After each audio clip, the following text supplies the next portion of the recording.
Hello all, നമുക്ക് ഇംഗ്ലീഷിൽ സാധാരണ ഉപയോഗിക്കുന്ന കുറച്ച് സിമ്പിൾ വേർഡ്സ് ആണ് നമ്മളൊന്ന് പരിചയപ്പെടാൻ പോകുന്നത് കേട്ടോ. എങ്ങും എന്നുള്ളതിന് നമ്മൾ എങ്ങനെ ഇംഗ്ലീഷിൽ പറയാം? എവ്രിവർ. എവ്രിവർ എങ്ങുമില്ല, എങ്ങുമില്ല. നോവർ എങ്ങുമില്ല, നോവർ.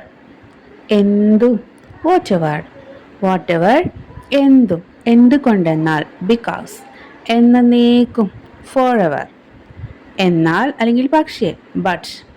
എന്നാലും ഓൾസോ, എന്നാലും ഓൾസോ. എന്നിട്ട് ആഫ്റ്റർവേർഡ്സ്, ആഫ്റ്റർവേർഡ്സ് എന്നിട്ടും. എന്നും അല്ലെങ്കിൽ എപ്പോഴും ഓൾവേസ്. എന്ന് ഓൺ വിച്ച് ഡേ എല്ലായിടത്തും എവ്രിവർ. ഏതുവിധമെങ്കിലും എനിവേ, ഏതുവിധമെങ്കിലും എനിവേ. ഒരിക്കലും അല്ലെങ്കിൽ ഒരിക്കലും അല്ല, എങ്ങനെ പറയാം? Never, never. ഒന്നുകിൽ അല്ലെങ്കിൽ അല്ലെങ്കിൽ എയ്തർ ഓർ.